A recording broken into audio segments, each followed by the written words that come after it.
So while I'm waiting for things to happen in the Middle East and Ukraine and Russia, there's a subject that I want to talk about that I have gone over many times before, but I did not know how to use screen share and stuff like that. And so, what I want to do is go over this topic again so that there will be no excuses, understanding who the great multitude of Revelation 7 is. So, that being said, I want to go ahead and get this rolling here. And let's get started. All right, as we see, Revelation 7, before the angels start blowing the trumpets, you have 144 of each of the tribes of Israel that are sealed. Now, there are people who go around and say, well, Dan is missing out of this, right? This is what they say. They say Dan is missing, so Dan is rejected. That is absolutely not true. As I have shown many times, the translators have gotten a lot of things wrong, have perverted a lot of the, also the words of John in the book of Revelation. All right. So, verse 4, it says, I heard the number of them which were sealed, and that were sealed were 144,000 from every, that includes Dan, every tribe of the children of Israel, not all the tribes except for Dan, you see. Now, where is the mistranslation here? Did John screw up? No, he did not. It was the translators. Let me show you something. Manasseh comes out of Joseph. When you count 12 tribes of Israel, Manasseh and Ephraim falls under Joseph. Now let me show you something. Of the tribe of Joseph, wait a minute. Manasseh belongs here because Joseph together is Ephraim and Manasseh. You see what happened here? You see how things get messed up when you have translators? So 12,000 out of Joseph. And if you're going to read it as it is written, every tribe of Israel, Dan must be included in this section. All right, but that's not what I was wanting to talk about. So is this all the tribes of Israel? This is all the people of Israel that's going to be, and the rest of this is the church, right? That's what, actually, the churches don't even say that. They claim that the 144,000 is the church, and the church, and these people who claim that don't even recognize this group. They don't even recognize this group at all. The arrogance of that kind of thinking will get one cast out of the presence of the Almighty. Okay. So after this, I beheld, and lo, a great multitude. Oh, the common people, which no man could number. Listen, from out of, that came out of all nations, kindreds, and people, and tongues, stood before the throne and before the Lamb. Who's on the throne? Jehovah the Father. and before the Lamb clothed with white robes. Okay, so these white robes, they are festival apparel. Okay, it's long robe worn in the upper class in the East. So we have the common people given white robes that are worn by the upper classes. A long flowing robe worn by the elite people of high station and wealth. Very interesting.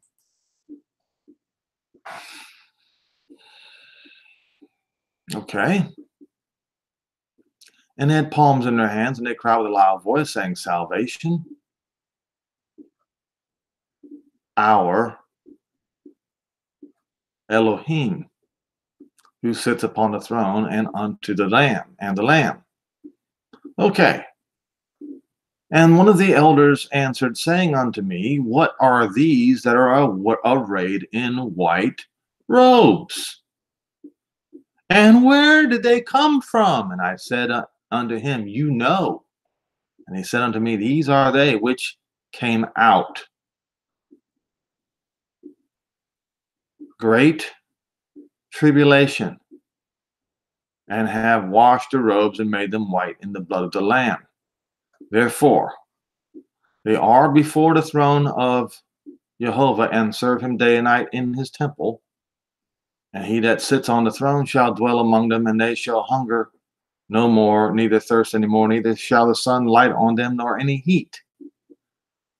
But the Lamb which is in the midst of the throne shall feed them, and shall lead them into the living waters, and Jehovah will wipe away all tears from their eyes. Now, this particular passage is written in the prophets somewhere. All right, but there's places that I need to go to. All right.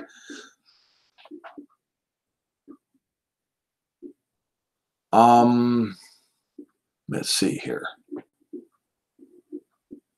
So they were taken out of great tribulation. Right? That's what it says. Okay, let's see here.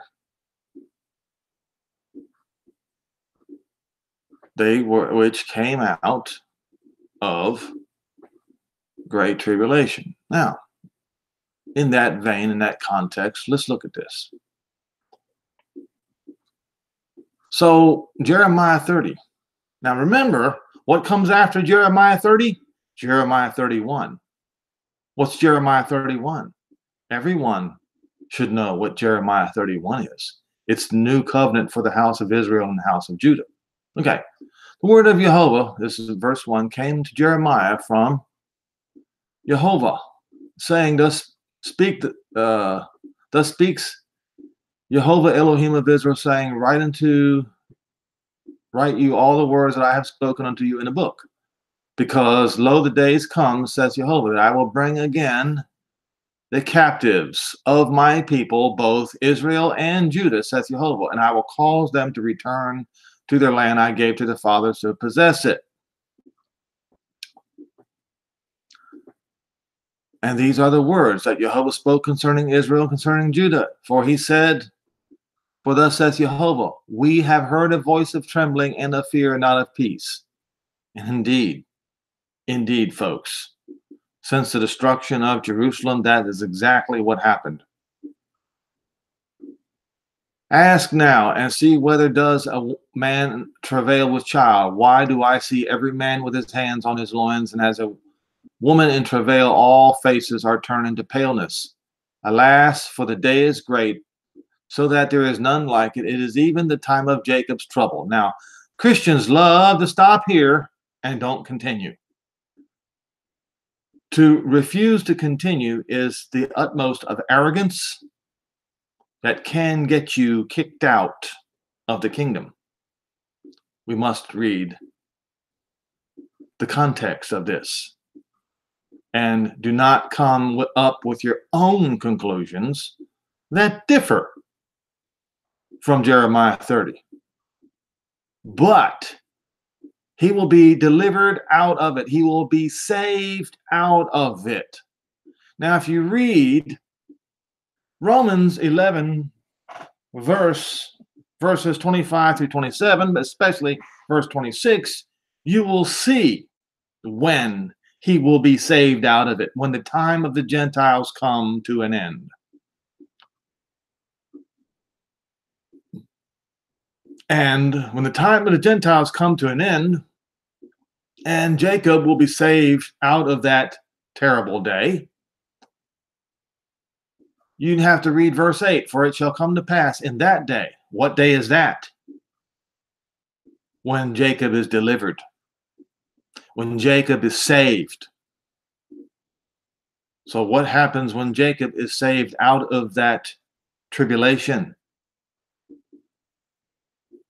Jehovah says, I will break the yoke from off your neck and will burst your bonds, and strangers shall no more serve themselves of him, but they shall serve Jehovah their Elohim and David, or the son of David, their king, who I will raise up unto them. Therefore, fear not, O my servant Jacob, says Jehovah, neither be dismayed, O Israel, for lo, I will save you from afar, and your seed, yes, that last generation, from the land of their captivity, and Jacob shall return and be at rest and be quiet, and none shall make them afraid. For I am with you, saith Jehovah, to save you. Though I will make a full end of all nations where I have scattered you, yet will I not make a full end of you. Now, here's the thing, folks. The translators took liberty with this verse. They took a lot of liberty, and it wasn't right for them to do so. Let me show you something. This is utterance, the word of Jehovah is to save, right? To deliver. All right. So he's going to make a full end, utter destruction, annihilation, consumption. Look, read it right there in Strong's Concordance. Of all the Goy, they will be shattered, or that scattered, or that shattered Israel. They will be shattered, and he will accomplish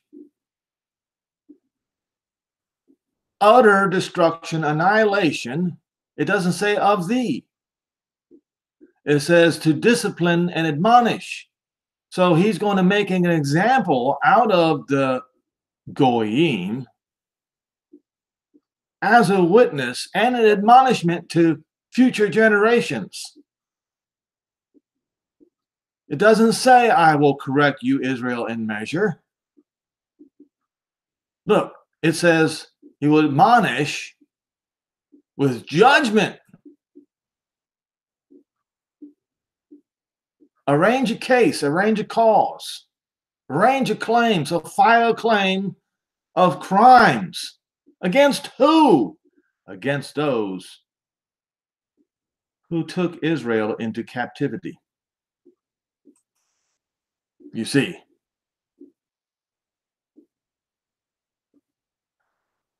to be empty or clean. To be empty, clean. It doesn't, that's not what the translators wrote, is it? Let's be careful. Beware the translators. Okay. So, as you can see, when you read down here, then in this area right here, he's talking about how Israel's lovers have forgotten, but they smite, they blow with a wound and a slaughter. That's what they did. Like an enemy, chastisement of cruelty is what the enemies have done. Multitude, abundance, iniquity, guilt, punishment. sin was multiplied, numerous. Once again, they took liberty with the words of Jehovah. Now, we read in verse 18, thus says Jehovah, behold, I will bring again, or cause you to return, the captivity of Jacob,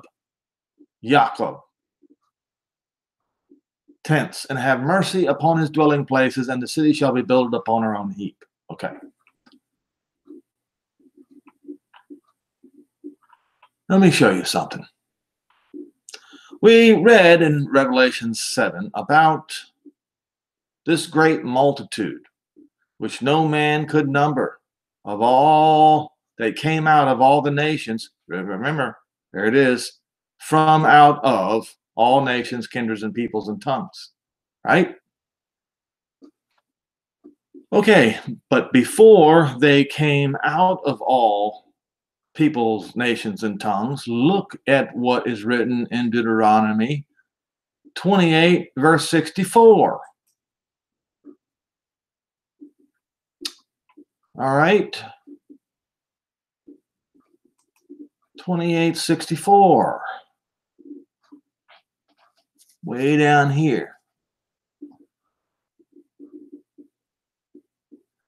We'll start in verse 58. If you will not observe to do all the words of this law, of this Torah, that are written in this book, that you may fear this glorious and fearful name, Jehovah your Elohim, not the Lord your God, Jehovah your Elohim, then Jehovah will make the plagues wonderful in the plagues of your seed, even great plagues, and of long continuance and sore sicknesses of long continuance. Moreover, he will bring upon you all the diseases of Egypt which you were afraid of, and they shall cleave unto you. Every sickness and every plague which is not written in the book of this Torah, then will Jehovah bring upon you until you be destroyed, and you shall be left few in number, whereas you were as the stars of heaven for the multitude, because you would not obey the voice of Jehovah your Elohim. And it shall come to pass that as Jehovah rejoiced over you to do you good and to multiply you, so will Jehovah rejoice over you to destroy you and to bring you to nothing, and you will be plucked up from off the land where you go to possess it. And Jehovah shall scatter you from among all nations, from one end of the earth even unto the other. And there you shall serve other gods, which neither you nor your fathers have known, even wood and stone. And among these nations shall you find no ease, neither shall the sole of your feet have rest. Okay. In order for them to be brought back out of every nation, kindred, and tongue, they had to be scattered into every nation, kindred, and tongue. Let's look at another passage, shall we? Ezekiel 36:19.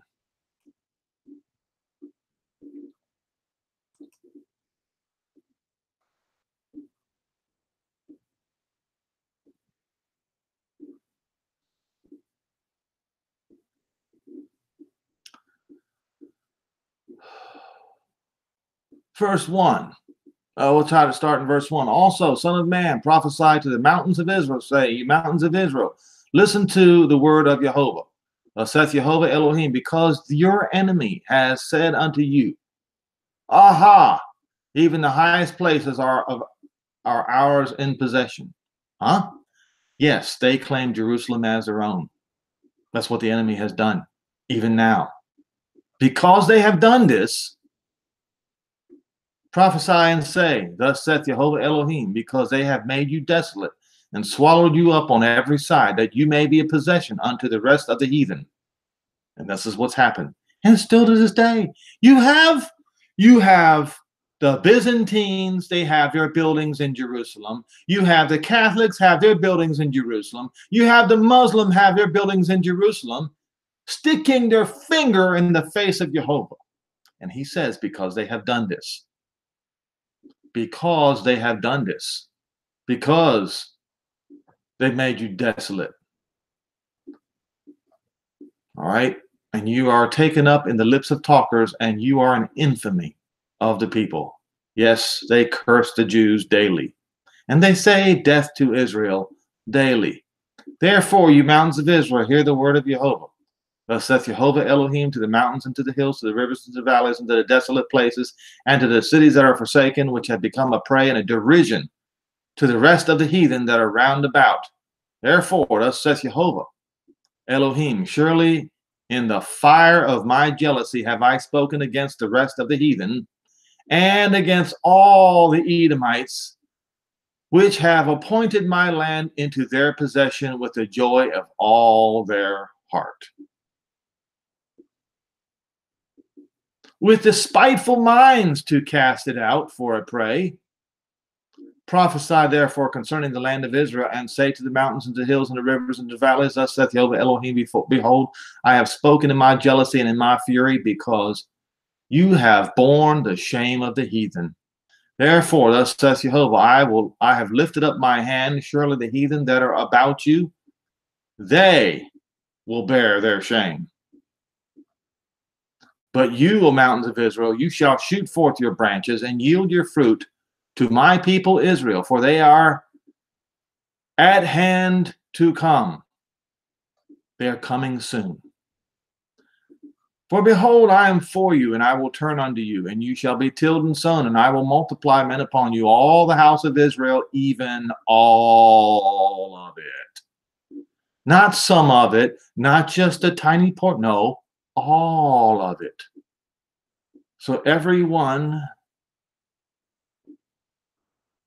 that is Israel in them will be brought in. I'll show you something, I think, in Hosea 7 in just a minute, if I can remember to do so. And the city shall be inhabited, and the waste shall be builded, and I will multiply you, man and beast, and you shall increase and bring fruit, and I will settle you after your old estates, and will do to you better than at your beginnings, and you shall know that I am Jehovah.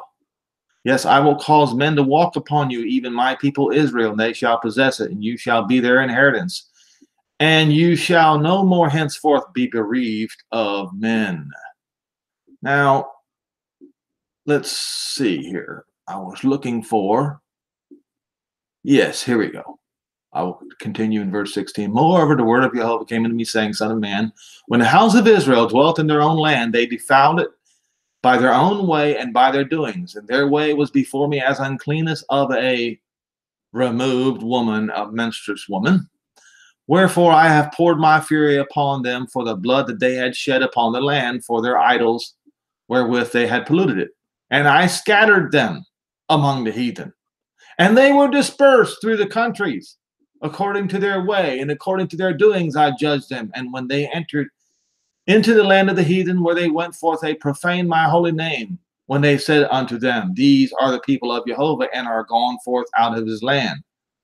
But I had pity for my holy name, which the house of Israel had profaned among the heathen where they went. Therefore say unto the house of Israel, thus saith Jehovah Elohim, I don't do this for your sakes, O house of Israel, but for my holy name's sake, which you have profaned among the heathen wherever you went. And I will sanctify my great name, which was profaned among the heathen, which you have profaned in the midst of them. And the heathen shall know that I am Jehovah, saith Jehovah Elohim, when I shall be sanctified in you before their eyes. Now, this particular phrase is in Ezekiel 38 and 39, when he crushes the Gog-Magog invasion. For I will take you from among the heathen and gather you from all the countries. See, this right here. You cannot have Revelation 7,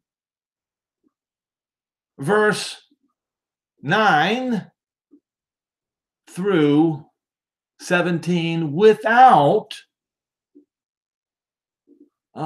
Ezekiel 36. You cannot do it. You may not do it.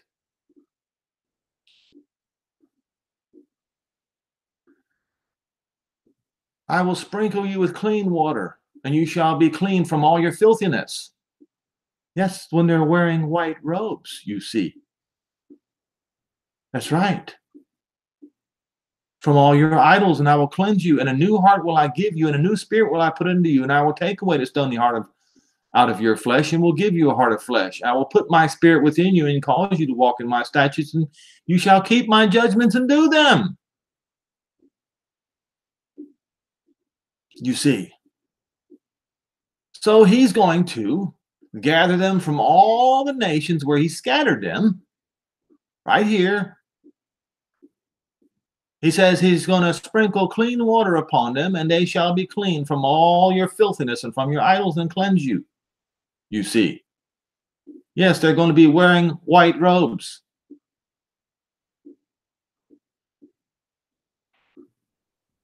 Once again, you cannot have Revelation 7, verses 9 through 17, without Ezekiel 36, verses 22 through 38.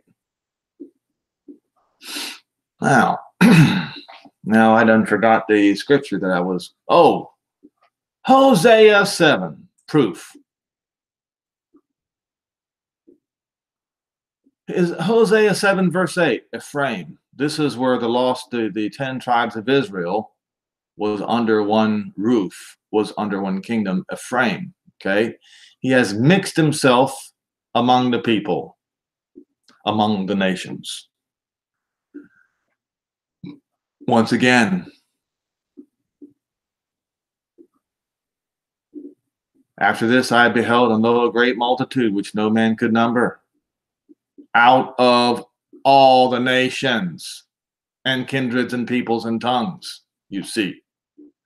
Now, what is this? Now, when you read Hosea 7, when you read Hosea, he is angry. Jehovah is angry with Ephraim.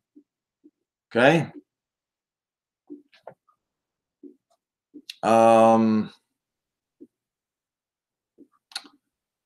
Let's see. I'm going to look through here.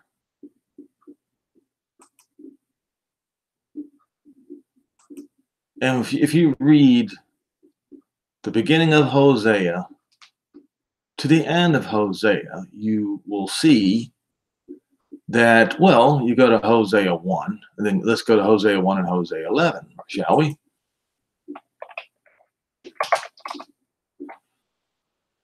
All right.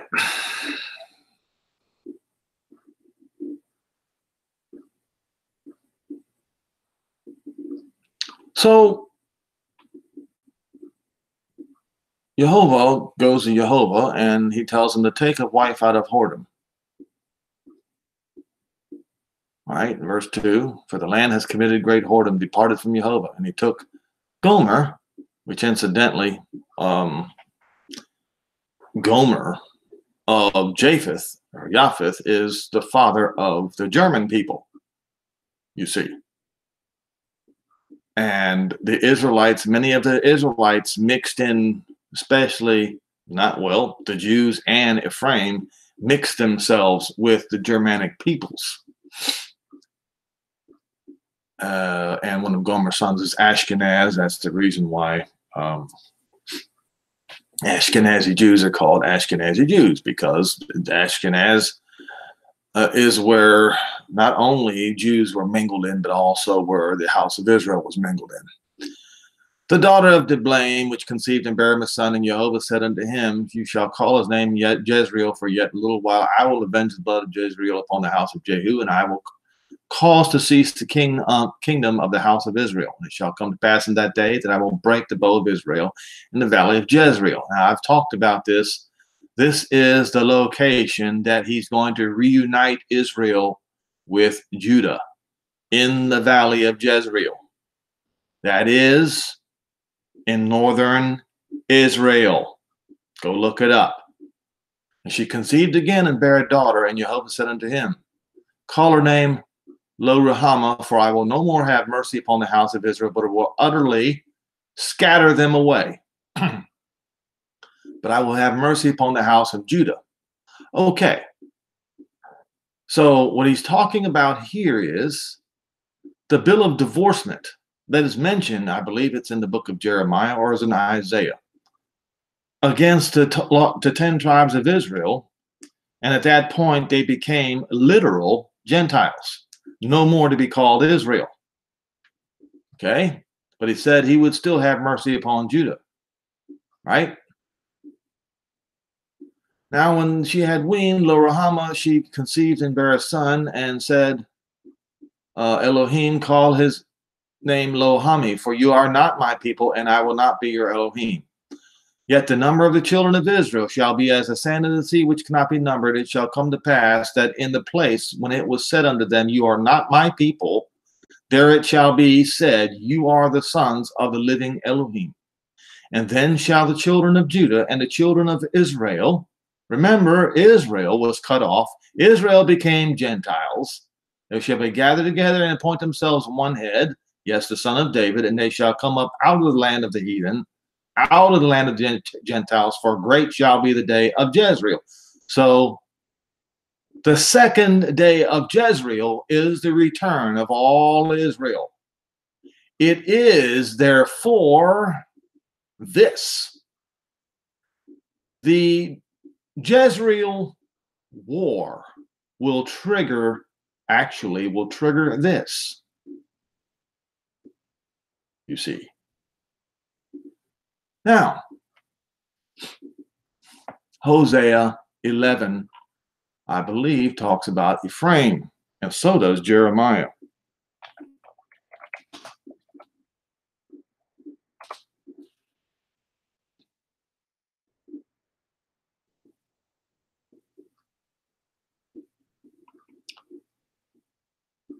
Okay. Jehovah complains about Israel, especially Ephraim, their leader. When Israel was a child, verse 1, I loved him and called my son out of Egypt. And as they called them, so they went from them, and they sacrificed unto Balaam. Yes, the Lord, they did. And to this day, they say, the Lord, which is shameful. And burn incense to graven images, yes, even today. At Sunday services, along with the Gentiles, this is what they do. Side by side with the Gentiles, mingled in with the Gentiles, exactly what we just read in previous scripture. And they burn incense to the graven images on Sunday service, Sunday church. I taught Ephraim also to go, taking them up by the arms, but they knew not that I had healed them. I drew them with the cords of a man and the bands of love, and I was to them as they that take off the yoke on their jaws, and gave them food to eat. He shall not return into the land of Egypt, but the Assyrian shall be his king, because they refuse to come back. And the sword shall abide in his cities, and shall consume his branches and devour them. The branches are the 10 tribes. And devour them because of their counsels. And my peoples are bent to backsliding from me. Though they called them to the Most High, none at all would exalt Jehovah. But then he says this. How shall I give you up, Ephraim? How shall I deliver you up to be destroyed, O Israel? How shall I make you as Admah and Zeboim? You know what Admah and Zeboim are, don't you? They there are the other two cities that were destroyed in the destruction of Sodom and Gomorrah. He says, I can't do that to Ephraim. Even though they were mingled in with all the other nations, I can't do it. I can't, he says. I just can't. So what's he going to do about it? He says, my heart is turned within me. I've changed my mind. My repentings are kindled together. I will not execute the fierceness of my anger upon Ephraim, for I am Elohim and not a man, the Holy One in the midst of you. He's not going to enter to the city to destroy Ephraim. So what is he going to do? What is he going to do? He's going to cause them to come back, to walk after Jehovah. When? When he roars like a lion. And when he roars, Then the children of Ephraim shall come home trembling from the west. That's right. So let's go then to Matthew. Is it 22 or 24? I'm not even sure. I'll go to Matthew 24. Is it 24? Yes. Okay.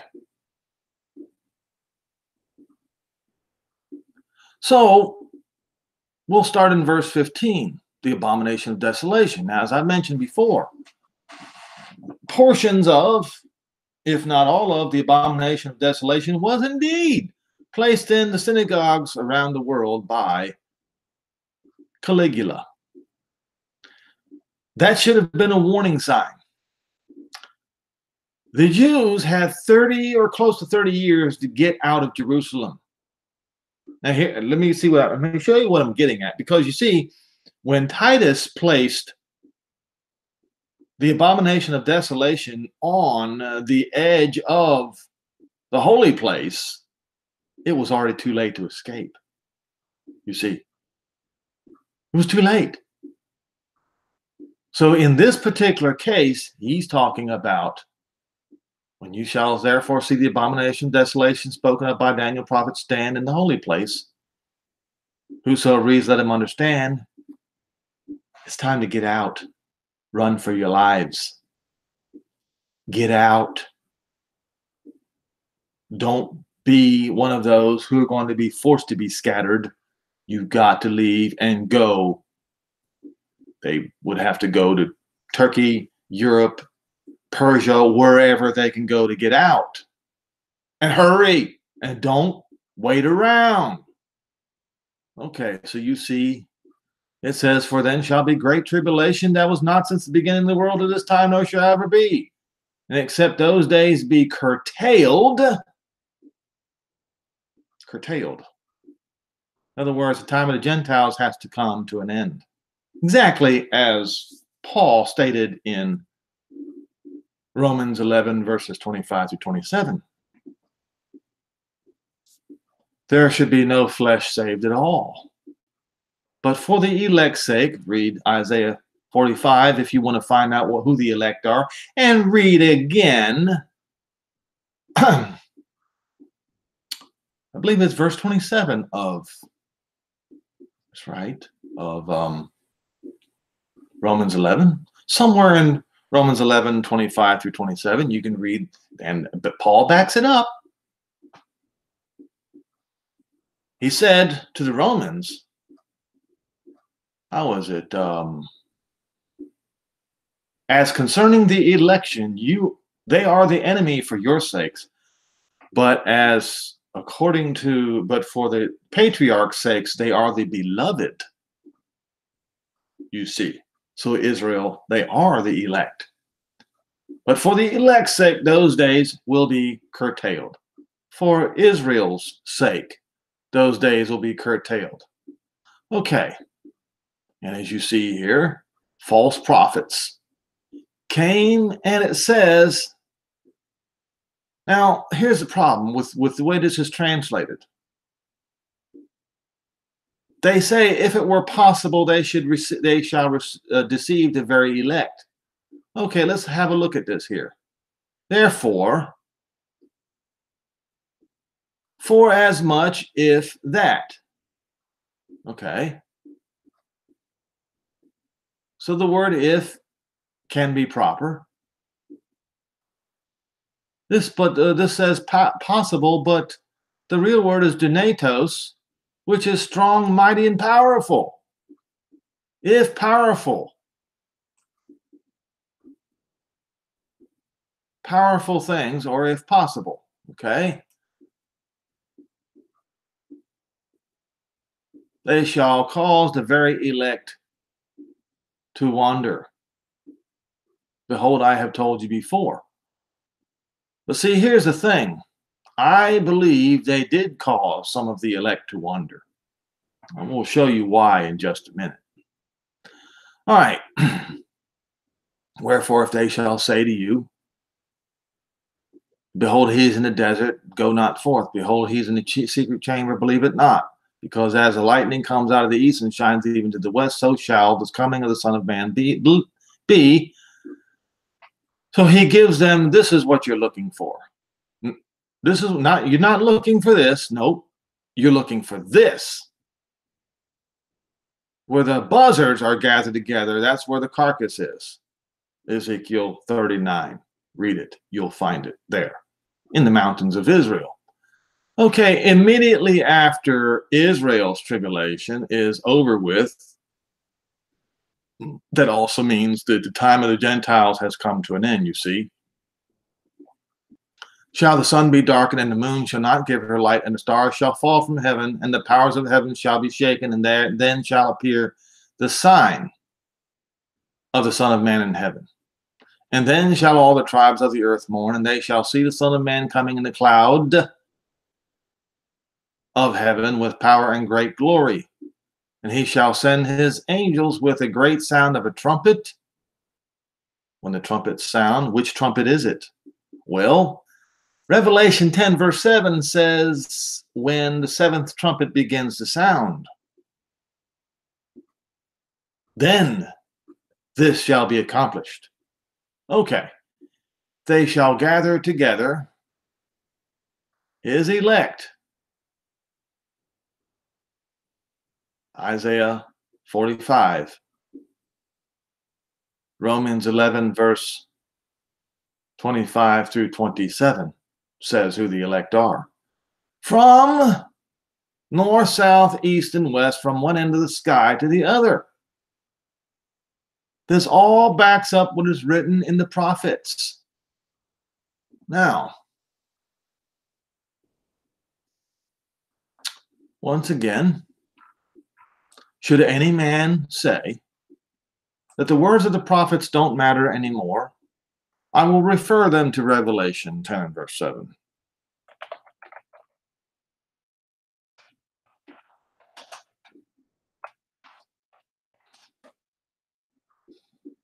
Okay?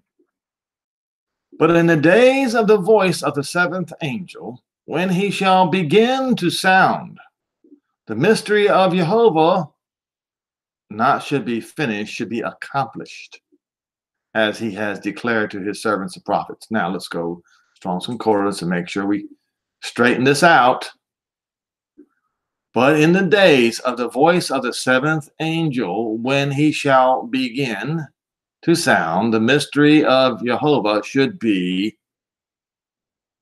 it says, come to teleo. Let's look at the word teleo. Consummate. Properly to complete, consummate. The rolling over to the next phase. Now, what does that mean? That's when the nations are overturned. That's Haggai. That's Haggai 2, verses 18 through 22, isn't it? Especially verses 20 through 22, isn't it? Rolling over to the next phase.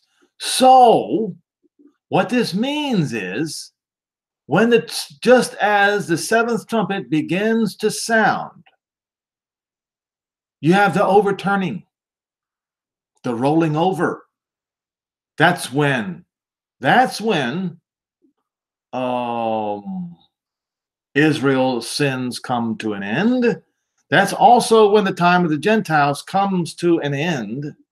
And Israel, that's when the angels are going to be sent to the four winds to gather up all Israel back. Now see, this is why it is so good to have Strong's Concordance, because the translators were not efficient, and I'm being kind here. We're not efficient in their translation. I'm being extremely kind. The rolling over to the next level phase of consummation. This root means reaching the end. Yes, the seventh trumpet, when it begins to sound. Interesting, huh?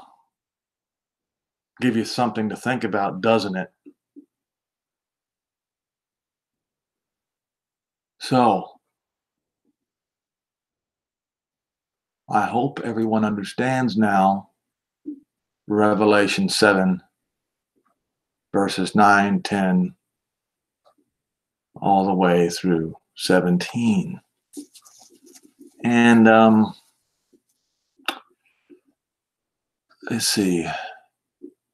This particular passage is somewhere in the prophets too. They shall hunger no more. Okay, let me try something here. They shall hunger.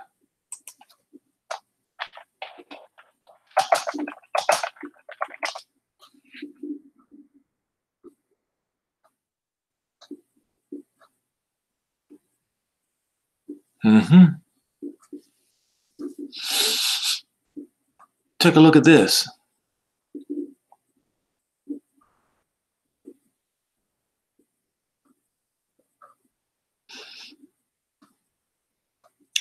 Ezekiel 34, 29.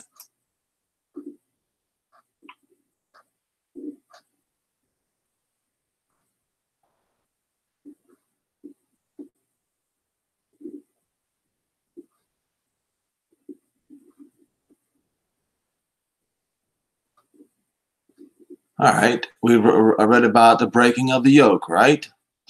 Verse 27, and the tree of the field shall yield her fruit, and the earth shall yield her increase, and they shall be safe in their land, and they shall know that I am Jehovah when I have broken the bands of their yoke. So here's the deal, folks. We just learned something today. Based upon Revelation 10 and verse 7, it will be when the seventh trump is about to be sounded, is when the bands of the yoke are going to be broken off of Israel. Okay? And deliver them out of the hand of those that serve themselves of them. And they shall no longer be a prey to the heathen, neither shall the beasts of the field of the land devour them, but they shall dwell safely. None of them shall make them afraid. And I'll raise up for them a plant of renown, and they shall no more be consumed with hunger in the land. Now, I'm looking for another one. It's talking about even the house of Israel are my people. And you are the flock of my pasture are men, and I am your Elohim, says Jehovah Elohim. No more tears. Wipe the tears. That's it.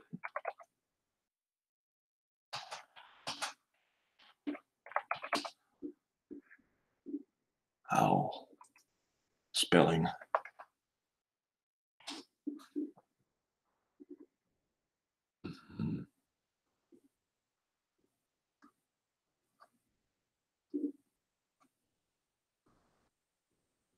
Wipe away all tears.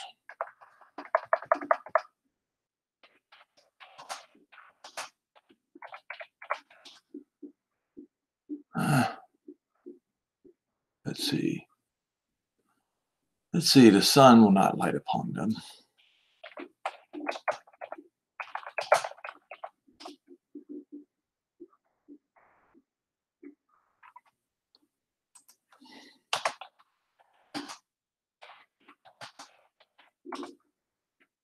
Oh, I tell you, it's in the prophet somewhere.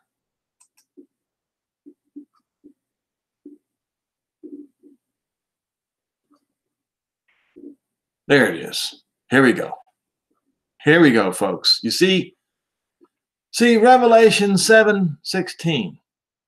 They will hunger no more, neither will they thirst. It's talking about the 144,000 and the great multitude, right? Now, if you want to cross-reference, here we go. Psalm 121 and verse 6, the sun will not strike you by day, nor the moon by night. Isaiah 49, they will not hunger or thirst, nor will the scorching heat or sun strike them. This is the same thing that is written in Revelation 7:16. Let's go there. Who is it talking about? Come on. Who are we talking about, folks? Oh, looky here, the restoration of Israel. You see, oh, look. Verse 21 says, and you shall say in your heart, where did these come from? Who begot these? Seeing I have lost my children and am desolate. What? This is the same thing we read in, let's see, where did these come from? Look. Revelation 7. And the angel says,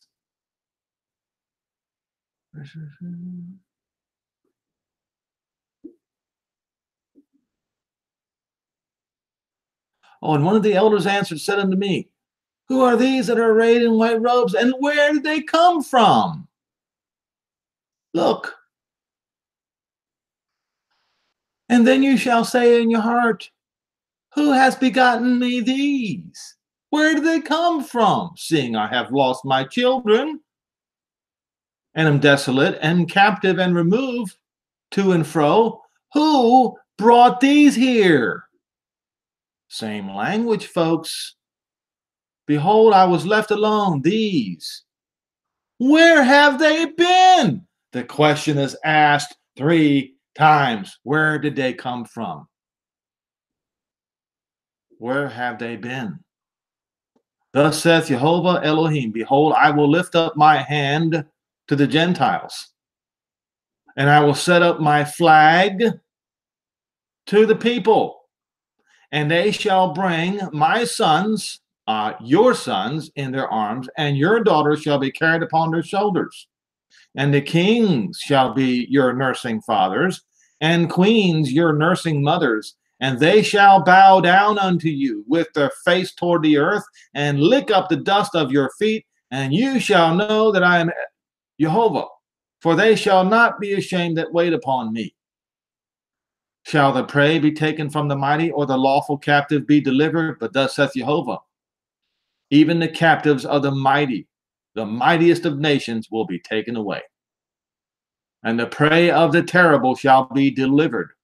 For I will contend with them that contends with you, and I will save your children, and I will feed them that oppress you. They're going to eat their own flesh. You see, there's going to be starvation, folks. There's going to be no food in the land of the Gentiles. And the children of Israel are going to have to leave those nations. And they will be drunken with their own blood. This is Haggai 2, verses 20 through 22, when they are killing each other. Okay, so I hope that I have sufficiently using the words of the prophets to help explain Revelation 7, verses 9 through 17. There should be nothing but clarity here. There should be nothing cloudy, nothing muddy here at all. It should be very, very clear.